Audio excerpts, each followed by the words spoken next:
The hull rupture leered wider. A clutch of metal tools hurled themselves through it, and Lister's slither accelerated. His comatose body jittered over the cruel metal rivets of the floor, like a scarecrow being towed over a frozen, ploughed field. His lifeless hands reached out for the lethal vacuum lurking beyond the expanding hull. Crichton yelled, "No!" and swung towards the hull. He released his grip at the apex of the swing and dived for the gap. He kept his legs swinging forward in flight, tucking his knees up to his chest so he span top over tail, and when he hit the hull, he was facing inwards. He lodged in the gap, upside down, and the oxygen stopped escaping. Lister's fingers were only inches from his face. Rimmer staggered over to the jammed mechanoid and crouched down to his eye level. "Nice move, Stromboli," he said. "Only now what?" "You've got to get them out of here. I don't know how long I can plug this gap." "How am I supposed to do that?" Rimmer waved his transparent hand in front of Crichton's face.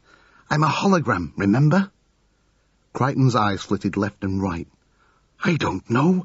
There must be something around here, a voice-operated forklift or something." "A voice-operated forklift? Of course. That would do it."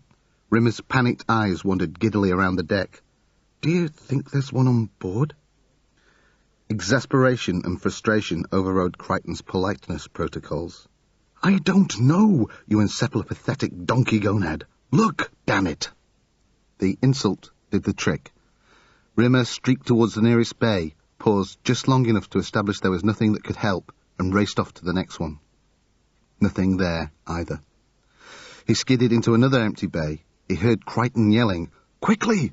You have to do something quickly!" "They're all empty!" Rimmer screamed back at him, and took off for the final bay, his last hope. He couldn't possibly pilot the ship alone. There would be no escaping the Agonoid menace. The Agonoids! He'd forgotten them. Fear gripped his testicles and ground them together like Tibetan worry balls. If he were the only surviving victim these psychopathic robots could vent their anger on, what would they do to him? Hack into his remote projection unit and whittle away the rest of eternity devising new and ever more heinous methods of inflicting pain and misery on him, probably. They'd probably set up some kind of round-the-clock rota system so the entire Agonoid population could get in a couple of hours of Rimmer torture a week. He wasn't even aware that he was gibbering these pusillanimous thoughts out loud as he swung into the final equipment bay. Nothing. He swayed in the bay's orange emergency light, his eyes and mouth at full aperture in a grin of disbelief and terror. He looked away and looked back again, as if, in the millisecond of his glance, a voice-operated forklift might spring magically into existence, fully charged and primed for action, simply because he wanted it so badly. From around the corner at the far end of the engine room, Crichton's yell echoed towards him. "Please, there must be something!" Pointlessly, Rimmer shook his head. He staggered backwards out of the bay, at a loss what to even think about trying to do next. He was so focused on panicking properly, he didn't even register the motorized remote oar scoop the first time his eyes fell on it. He ducked under the gantry and was halfway back to Crichton before his brain processed the image and made sense of it. He pirouetted around and raced back. A voice-operated oar scoop wouldn't be ideal. Its shovel was too small to carry a full body, but at least he might use it to shove Lister and the cat towards the stairs. At least there was a chance it would nudge them awake. He skidded up to the meter-long buggy and crouched, breathless, to peer at the controls. 5 buttons: start, forward, reverse, left and right. At first, he couldn't see a voice activation unit. He craned under the crude dashboard, but there still didn't appear to be a voice activation unit. He scrambled all the way around the vehicle, but the words "voice activated" didn't occur anywhere on its body. There could be only one explanation. The voice-activated motorized oar scoop was in fact not a voice-activated motorized oar scoop at all. It was simply a motorized oar scoop which had never been fitted with the voice activation option. The cheap, penny-ante, petty-minded sons of whoremongers' dogs who kitted out this stinking craft from the 7th pit of hell had decided to save a few lousy penny cents by opting for the unvoice-activated model. Rimmer released a long, senseless moan. When he thought it over, your basic motorized ore scoop would normally operate in atmosphereless conditions, on ore-laden moons and larger asteroids. There'd be no point in making it voice-activated, because sound couldn't carry without an atmosphere. Truth be told, it was highly improbable that a voice-activated motorized ore scoop existed anywhere in the universe. Crichton heard Rimmer's long, low moan and felt a tug on his back as the weakening hull gave up a little more to the relentless vacuum outside. "Please, Mr. Rimmer, sir," he called. "The hull's integrity is about to collapse completely. You have to do something." Rimmer slid from under the buggy. He was about to vent his venom on Crichton when he heard what sounded like the wheel on the engine room door spinning. He held his breath. He heard the engine room door scrawp metallically open until it clanged against the railing. He heard footsteps fall on the landing of the metal stairway. Crichton's eyes flitted left. Torchlight fell on his face, temporarily blinding him. Booted feet clomped down the steps. Crichton's eyes adjusted to the glare as shimmering silver boots stepped onto the deck in front of him. Upside down, Crichton had to move his eyes chinwards to make out the face looking down at him. When he saw it, he was convinced he had gone fear-crazy. Unless his visual interpretation systems had been damaged in the most inexplicable fashion, Crichton was looking into the face of another Arnold Rimmer. He wasn't exactly Rimmer, this new one. He didn't sport the familiar mad sprout of a wiry regulation crew cut, for instance. Instead, his hair was thicker, more wavy and pliable. It hung down over his right eye in a fetching way. His nose was the same shape, but the nostrils didn't flare so. His neck was more muscular, so his Adam's apple didn't poke out of his windpipe like a warthog being swallowed whole by a boa constrictor. This Arnold Rimmer, if Crichton was any judge of these matters, actually appeared to be handsome. He crouched to his knees and ran silver-gauntleted fingers over the hull that enfolded Crichton. "Well, old chumburger," he smiled good-naturedly.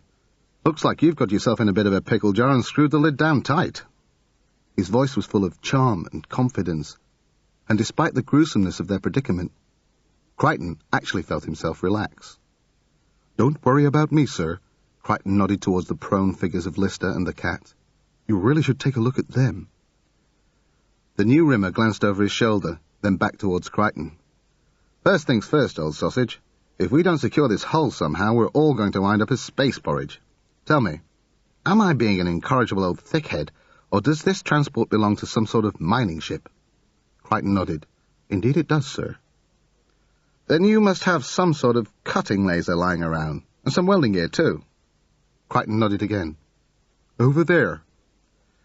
The new Rimmer followed his gaze. "Don't get up," he grinned, and strode over to the bazookoid storage bay. "By the way, old sauce, I don't think I caught your handle." "It's Crichton, sir." "Series 4000 mechanoid, aren't you?" "That's right, sir." "Sold to the Space Corps, the 4000s. We'd be lost without you chaps, and no mistake." Crichton watched him sling a heavy bazookoid over his shoulder with easy grace, then pick up an industrial welder and mask and head back for the girder. "Sir, is your name—" "I don't know what to call you, sir." The newcomer ditched the welding equipment and pointed the bazookoid at the top of the girder. "The name's Rimmer. Arnold Rimmer. My friends call me Ace." He flicked the safety panel off the bazookoid trigger guard and aimed the nozzle just a little above head height, ready to begin severing the girder. Out of their view, Rimmer crept along the parallel corridor. He'd heard their voices, Crichton's and the newcomers', not well enough to catch the context of their conversation, but enough to quash his fears that the stranger belonged to the much-dreaded and inevitable Agonoid boarding party. In fact, whoever he was, the intruder sounded strangely familiar. Rimmer ducked behind an engine mounting and peered through the support struts, trying to catch a glimpse of the interloper. Just as he poked his head above the mounting, there was a blast of bazookoid fire, and Rimmer dropped back down to the deck like a meat carcass being hurled into a refrigeration truck. When the blasting ceased, and his heart had stopped mimicking the timpani section of the Ionian Philharmonic Orchestra performing an amphetamine-inspired rendition of the 1812 Overture, he slowly raised himself for another peek. As his eyebrows crept above the mounting, the bazookoid went off again, and he ducked back down to the safety of the deck, where he vowed to remain until the end of time, if need be. Ace watched the girder crash to the ground. The gantry it had been supporting bowed ominously, but held. He bent down, grabbed the girder one-handed, and started dragging it over towards Crichton. At first, Crichton couldn't understand why he was attempting such a strenuous endeavour without using both his hands. Then he saw the curious way Ace's right elbow was tucked by his side, and wondered if the arm was injured in some way. The girder clanged down just below Crichton's upturned head. There was no sign of strain or pain in Ace's voice. "Think you can grab onto that and hold it against your chest, Crichton?" "Of course, sir." Crichton hefted the girder up to his chest, not without considerable effort. He was astonished that a human could have moved it at all, let alone drag it across the width of the deck with one arm out of commission. Ace returned with the welding gear. "Hope you don't mind, Crichton, but I'm going to have to fuse this to your chest. That way, if the hull gives out, you'll still be jammed in with us at least. Jake with you, me old fruit salad?" "Superlative scheme, Mr. Ace, sir." Ace tipped the facepiece of his welding mask down and fired up the welder. Rimmer heard the flames rasping roar and caught its blue-hot reflection in the dull metal of a control panel opposite. What, in the name of all that smegged, was this interloper up to? Was he a rogue Agonoid after all? Was he now torturing Crichton with a welding gun in order to discover Rimmer's whereabouts? And if so, how long would the chicken-hearted son of a prosty droid hold out before giving him up? 10, 15, 20 milliseconds? Suddenly, the welding gun was turned off. Rimmer strained to hear what was being said. He heard the intruder's voice quite clearly now. "There," he was saying. "This season's essential mechanoid fashion accessory." Rimmer definitely knew that voice. It sounded like one of his brothers, but the voice was too deep to belong to Howard, too polished to be John's, and too plummy to be Frank's. He crept to the side of the engine mounting and risked a sideways peek. The silver-jacketed figure was crouched over Lister's body. Rimmer saw the familiar Space Corps logo on his sleeve and the badge of rank, Commander. A Space Corps commander had Errol Flynn to the rescue. Rimmer was about to get up and duck through the struts to introduce himself when he saw the commander's profile as he put the tips of his gloved hand to his mouth and tugged the gauntlet free. Somehow, this stranger had acquired Rimmer's face. Ace pressed his fingers against Lister's neck. "This one's going to be all right. Strong pulse." He ran his hand up and down Lister's body. "Nothing broken, far as I can tell." Gently, he rolled Lister face up and froze. The lad looked like a younger version of Spanners. "What's this chap's moniker?" he asked. "Lister, sir." "Dave Lister?" "Yes, sir. How did you—" "Later, my friend." Ace rolled back Lister's eyelid. "Pupil's okay. He'll have a bit of a headache. Mild concussion, worst case. Where's the medikit?" "Just behind you, sir." Ace stood up and walked towards it, trying to make sense of this new dimension he'd found himself in. It wasn't too much of a surprise that Spanners would exist here too. Ace had predicted he'd travel along one of his own destiny lines, and he'd been fairly sure some of his familiar colleagues would be around. But why on Io would his friend be a good 10 years younger here? And what was he doing so far away from his home system? And strangest of all, where was his other self? He grabbed the medikit and turned back. As he did, he caught a glimpse of something moving out of the corner of his eye. He didn't stop, just carried on back towards Lister. He knelt and took out a transdermic. "A spot of synaptic transmission enhancer," he said out loud. "This should get him up and dancing the mashed potato." As the STE hissed into Lister's neck, Ace dropped his voice. "Riders, old sport. Don't let on, but I think there's someone lurking behind the engine mounting." Crichton peered over Ace's shoulder. "Yes, sir," he whispered back. "That will be—" He didn't know how to say it. "Well, it's Arnold Rimmer. Sir, he's sort of another you." Rimmer realized he'd been spotted. He stood up and ducked under the struts. "My God," Ace grinned warmly. "It's me, only much more handsome." He turned his grin towards Crichton. "Looks like I'm surplus to requirements now, old Fruitloaf. Arnie's here to save the day." "I'm afraid, sir, that Mr. Rimmer is somewhat undercapacitated. He's a hologram." Ace turned back to Rimmer. "Dead, eh?" Bad luck, old boot. What a crushing bore that must be. Rimmer simply stared, incredulous. Ace tried to keep his grin in place while he watched Rimmer's open-mouthed, querulous gawp. Why didn't he speak? Was he simple-minded? What rotten twist of fate had spawned this incarnation of himself? What terrible decision in their mutual past had reduced him to this gawky-looking creature? Finally, Rimmer spoke. "Who are you?" he asked, accusatorily. "I'm you, old sprout. We share the same past up to a point. Look, I'll join up the dots later. First off," he nodded at the cat's still body, "I've got to sort this chap out. Why don't you dig up some sheet metal from the stores for us, Arn? We're going to have to seal up this hull breach pretty pronto." "Dig up some sheet metal? And how am I supposed to do that?" Rimmer held up his transparent hand. "I'm dead, remember? And I don't know how things work in your dimension, but here, in what we like to call reality, holograms can't pick things up." "No need to be such a fuss-budget, old love. Improvise." Rimmer glared as Ace stood, crossed over to the cat, and started checking his condition. Fuss-budget now. Pointing out the shortcomings of trying to get by as a dead man made him a fuss-budget. Rimmer sighed angrily, span on his heels, and scowled off to the storeroom. Ace's hand brushed down the cat's femur. It was cleanly snapped, the bone jutting out of his trousers. "This one's none too clever. Temperature's climbing up the wall.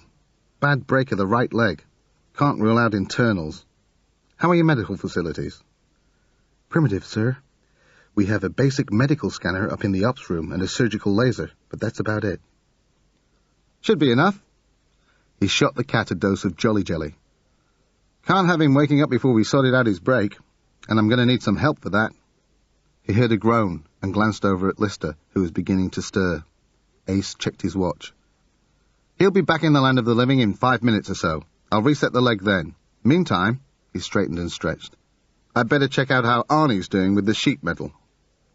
Ace ducked under the support struts and headed for the storeroom. Rimmer was standing outside the stores, jacked up on his toes, peering through the stain-streaked window in the door, like a little boy, penniless, outside a sweet shop. Ace stopped behind him. "Anything?" "Yes," Rimmer pointed. "There's a whole stack of panels over there." "Well, then?" Rimmer turned. "Well, what then?" "Well, they're not much use in there, pal of mine. Aren't you going to start bringing them out?" "Yes, of course," Rimmer spat. "I was planning to use the power of my mind to move them telekinetically, only you broke my concentration." Ace raised his eyebrows. "You're telepathically endowed? Why, that's marvellous. We can—" No, Rimmer grinned coldly and shook his head. "I am not telepathically endowed. I was making what we call in this dimension a joke." "I don't follow you, old chum. You were being sarcastic?" Rimmer rolled back his eyes. "Yes, brilliant. Well done, you." "Well, why?" "Why what?" "Why were you being sarcastic?" "How many times do I have to explain this to you? I, me, moi, je, I'm dead. Snuffed it. Kaputski. Can't touchy things." To amplify his point, he passed his hand through the door. "No picky things up. Savvy?" Ace glanced over his shoulder down the aisle. "There's a motorized ore scoop back there. You could use that." "Oh, ingenious. I can see how you got your pips, Commander. The only minuscule flaw in that little corker of a plan is that it isn't a voice-activated motorized ore scoop." "Well, I wouldn't expect it to be voice-activated. Not much call for that out in space, old fruit." Rimmer sighed. He was losing patience with his other self's mindless refusal to surrender to problems. "Then how," he said in his trying to communicate with small children and lower primates voice, "am I supposed to turn it on?" "You've got a light bee, haven't you?" "Eh?" "Well, in my dimension, holograms are generated by a light bee that sort of whizzes around inside them, projecting their image. You've got one, haven't you?" "In fact," he squinted at Rimmer's opaque form, "I think I can see it buzzing around in there." "Well, yes, I've got a light bee." "Then why didn't you start up the scoop by using that?" Ace strode past Rimmer, opened the door into the storeroom, and started loading metal sheets onto a pallet. Rimmer just stood, staring at the ore scoop. Ace was right. He could have activated the buggy by hurling his light bee onto the start button. He could have even steered it crudely by bouncing up and down on the directional buttons. It would have been tricky, and he'd have looked plenty silly hurling himself up and down on the control panel as it sped along the aisle. But it was undeniably and infuriatingly possible. He'd become so used to not touching anything, he hadn't even considered the notion that the small physical presence he did have might be an advantage. He was still staring at the scoop when Ace emerged with a pallet full of hull plates stacked on a motorized forklift. Rimmer could have used his light beak to operate that too. Ace smiled at him and carried on back towards Crichton. The smile appeared genuine enough, but Rimmer guessed it concealed a degree of loathing. Certainly, loathing was what Rimmer was beginning to feel for the good commander, with his easy charm and his superior air and his calm resourcefulness. The burgeoning malice fermented in Rimmer's mind and formed itself into an idea. The commander's arrival had been strangely convenient. He'd arrived within minutes of the collision that had breached Starbug's hull. And just what was it they'd collided with? They were stationary. The long-range radar would have warned them of approaching asteroids. Rimmer's face split into a wide, wicked grin of satisfaction. He had the bastard. It was Ace Rimmer himself who'd caused their near-lethal accident. Lister pushed himself up off the deck and sat back on his haunches. His brain was flopping around in his skull, and his eyesight was decidedly dodgy. He tilted his head and tried to make sense of what he was seeing. Whichever way he looked at it, Crichton appeared to be welded upside down into the hull, with a large girder welded across his chest, like some bizarre robotic parody of the crucifixion of St. Peter.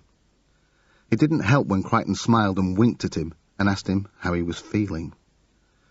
Just as he was thinking things couldn't get any weirder, he heard a forklift trundle up behind him and turned to see Rimmer dressed in a neatly tailored space jock suit and a floppy-haired wig looking down at him. "What the smeg is going on?" he asked no one in specific. The bewigged Rimmer spoke. "You've had a bit of a tumble, my old apple tart. You'll be feeling a little groggy for a while. Here." He slid a small silver flask out of his back pocket and tossed it to Lister. "A belt of that should smooth out the edges for you. Ginseng and royal jelly. Best pick-me-up in a known universe." Lister span off the cap and sniffed the liquid. He drooled some of it down his throat and shuddered. "I'm not with the program here, guys." He replaced the cap and tossed the flask back to Wiggy. "Why is Crichton welded to the wall? And why are there two Rimmers?" Ace glanced over his shoulder. Rimmer was standing behind him, arms crossed, wearing a curious lopsided smile. "All in good time, Davy boy. Our first priority is your buddy here." "He's from another dimension, aren't you, Commander?" Rimmer said. "He arrived rather conveniently just after something smashed into the hull over there and nearly split us in two." "Nothing convenient about it, Arnold Cabbage." Ace bent over and ripped the material away from the cat's leg. "The collision was my fault." Rimmer's smile sagged. "You're admitting it?" "Absolutely. My crate materialized too close to yours. Shockwaves damn near splattered us both out of existence. When I got my damage under control, I thought I'd better pop along, see if I could lend a hand here." He looked over at Lister. "Davy, lad, I'm going to need you to put some pressure on our friend's thigh."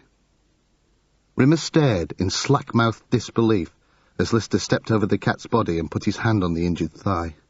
What a slimy way of wriggling out of blame. You do something wrong, admit it, and then simply carry on. He shook his head. "Is that it? Is that all we get?" Ace cupped his hand around the cat's heel. "I'm not with you, old turnip." "You blast into our dimension, damn near kill us all, and you don't even think an apology is required?" "Ready?" Ace looked up at Lister, who nodded back. Then he tugged hard on the cat's heel. "That should do it." He tossed a pair of flat wooden planks to Lister. "Think you could rig up a quick field splint? It's only got to hold till I get him up to ops." "No problem." As Lister bent to his task, Ace stood up and faced Rimmer. "Look, Arnie, I'm not altogether sure what you're driving at. We're still in deep marmalade here. We've got one of the team out of comm, and he's going to need surgery fairly pronto if he's going to pull through. We've got another one wedged upside down in the wall with his arse hanging out in deep space, and a hull that's likely to collapse if someone breathes on it too hard. Now let's all try and hunker down and get the job done. He tossed back his perfect fringe and smiled. Then you can bend me over the desk and give me a damn good spanking, okay? He turned around and bent down to Crichton. Here's the plan, old munchkin. I'm going to fix these plates to the hull. It's going to be easier to do that from the inside. That means walling you in, effectively. Then I'll go outside, cut you free, and we should all be home in time for Christmas. Sound peachy? Crichton smiled. Peachy dandy, Commander. That's the ticket. Ace straightened. We're going to construct a frame around this bulge and create a false hull with these metal plates. Obviously, it's got to be space-tight, and that means riveting and welding every single joint and coating it with sealant. How are you at welding, David? Lister looked up from the splint. I get by. Ace laughed. I'll bet you do. In my dimension, you were the best in the business. Lister wrinkled his brow. I was. None of the jocks on Europa would even dream of taking up a kite if it hadn't been given a damn good sorting by Spanner's Lister. Spanner's Lister? An involuntary grin spread over Lister's features. He works at the Europa test base. I'll tell you about him later. First, let's get our friend up to Ops. Then we'd better crack on with the hull repair. I reckon there's a good 50 hours solid work in that.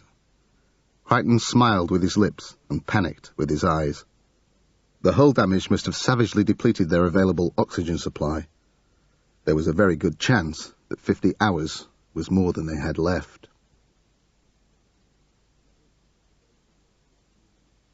Aidan surveyed the work with his newly implanted eye and felt as close to satisfaction as he could possibly get without some warm, bloody entrails lying at his feet.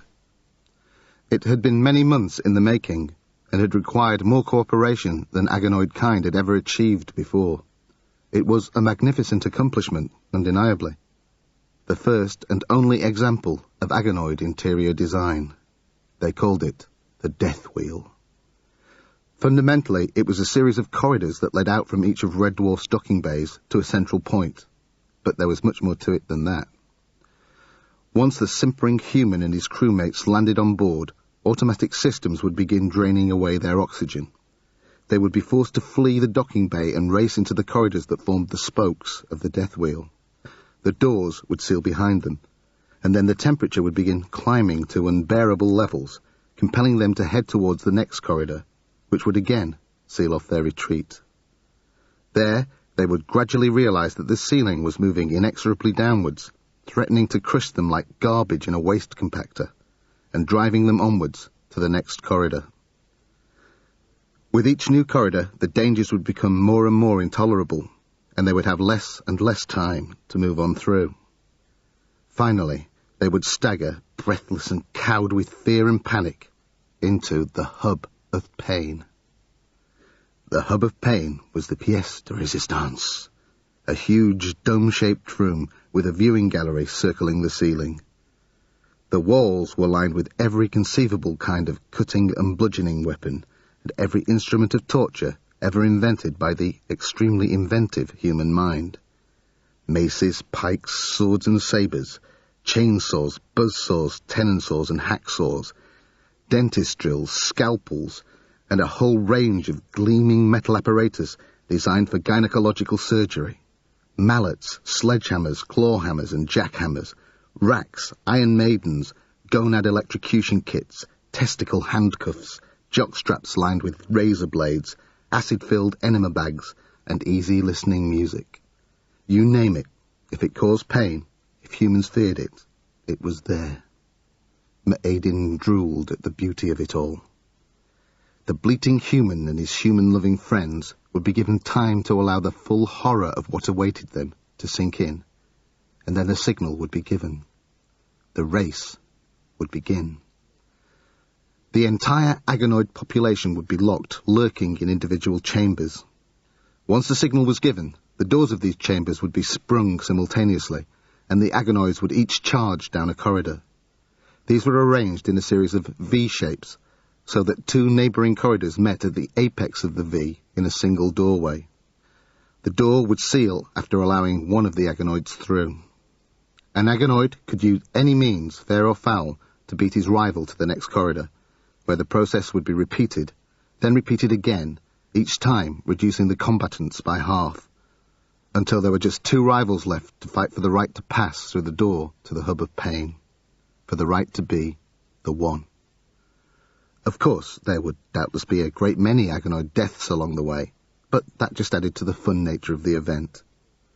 The Agonoid survivors would then hobble and curse their way up to the viewing gallery, and the Gorefest would begin. With careful planning and a lot of patience, the despicable human and his fellows could last many months without dying, possibly even years if the lucky Agonoid was sufficiently well versed in human anatomy. The door to the pain chamber slid open behind him, and Ma'aden half turned to see Jun Keep limp inside.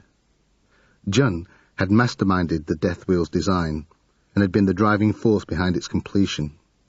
Now he was just adding the finishing touches, the little bits of finesse that would immeasurably enhance the pleasure of the occasion.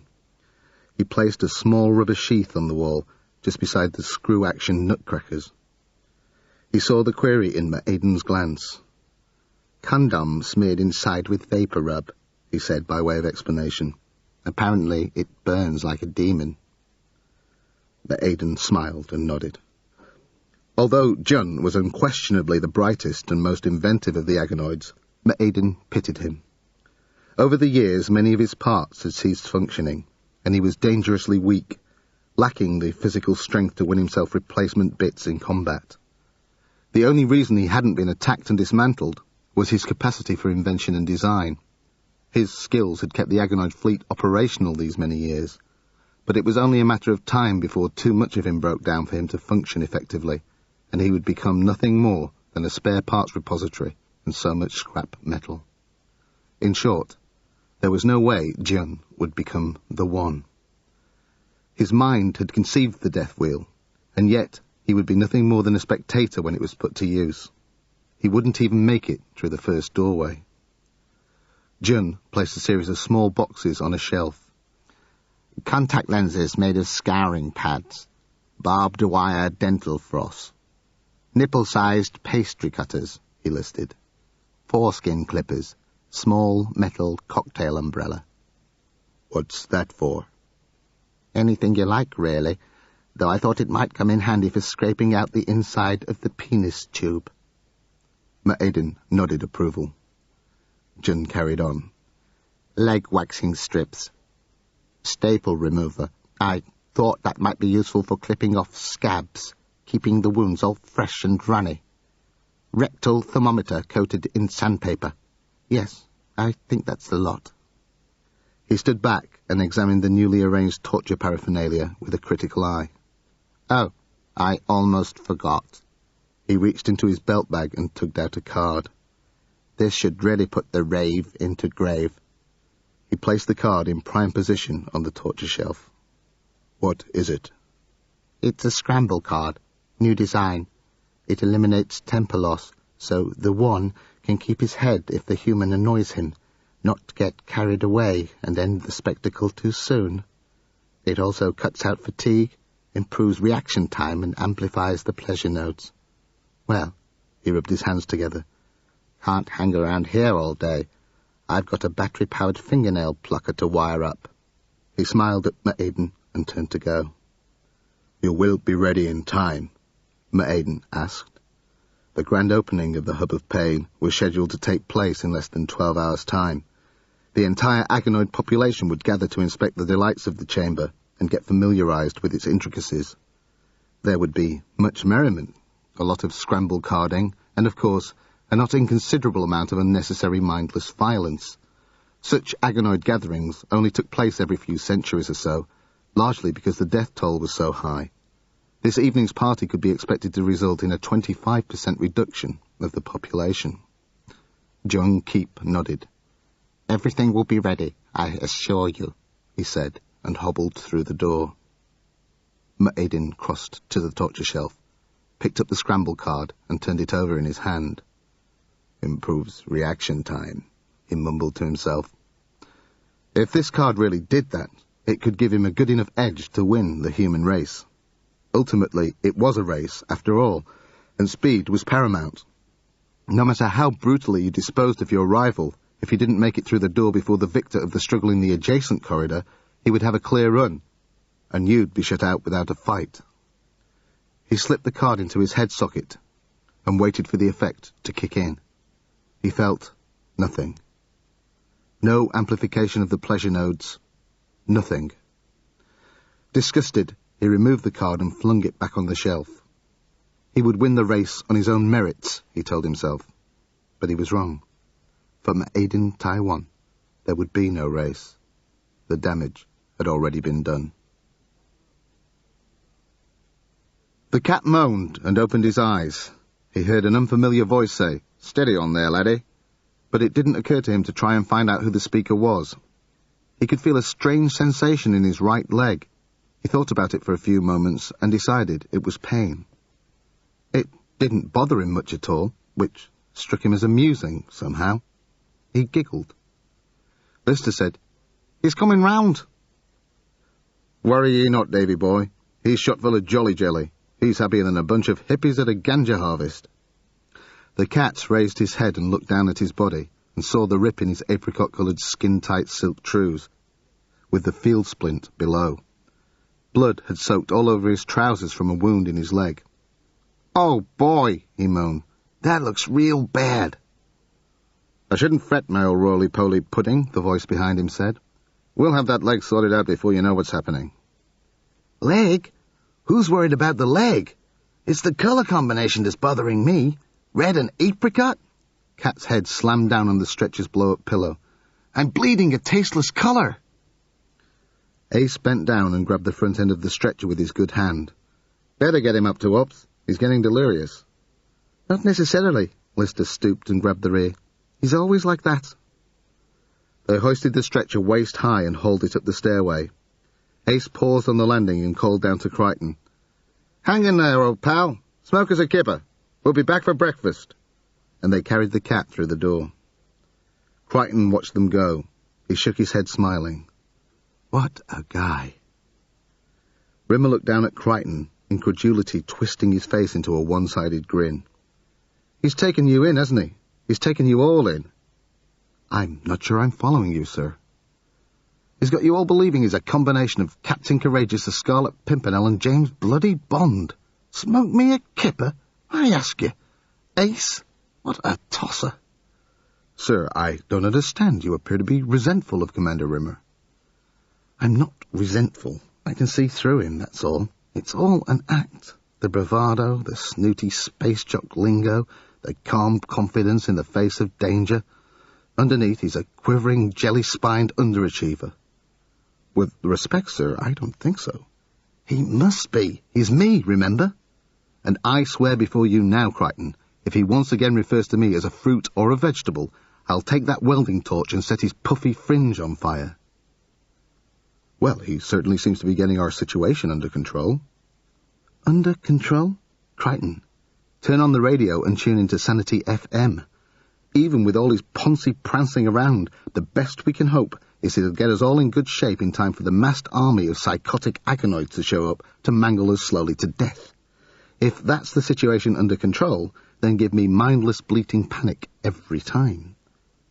There was a footfall on the landing, and Rimmer glanced up to see Lister racing down the stairs, bubbling with an enthusiasm Rimmer found repugnant. "He's operating on the cat's leg." "Well," Rimmer smiled, "that's the last we'll see of that, then."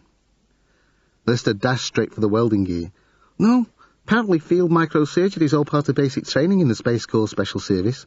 What a guy.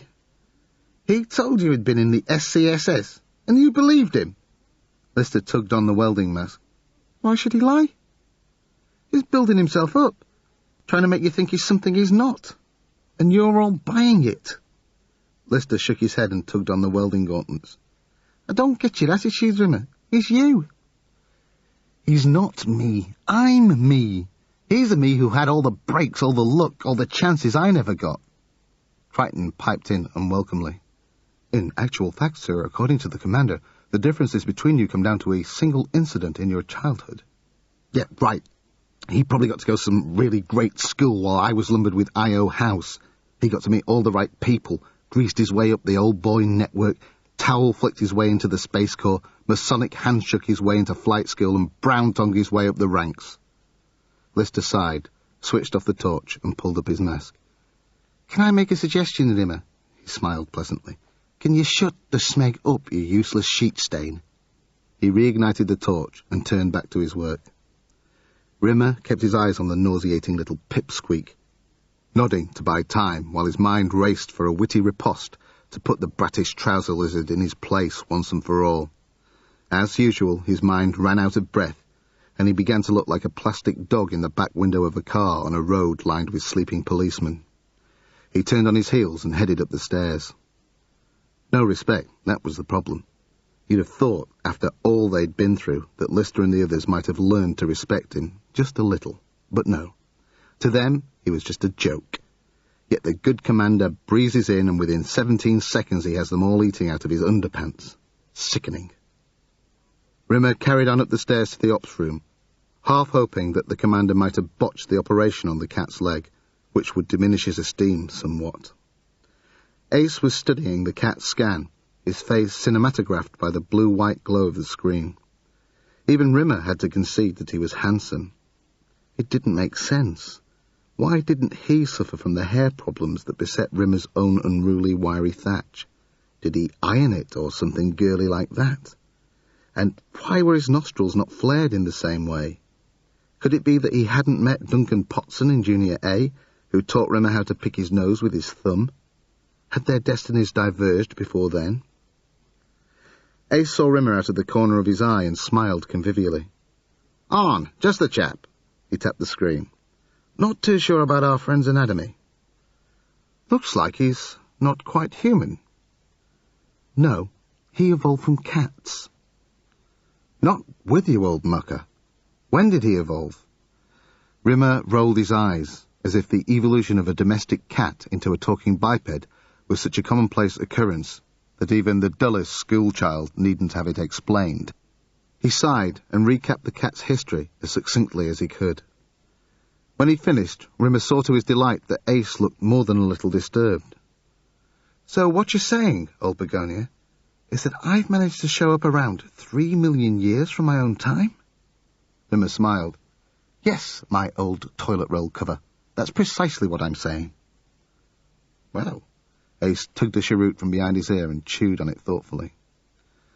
"That raises some pretty interesting implications for the Wildfire Drive." "Such as, my old sick bucket?" "Such as, if we get half a chance, we might be able to rig up a version that could get you all back to where you started from."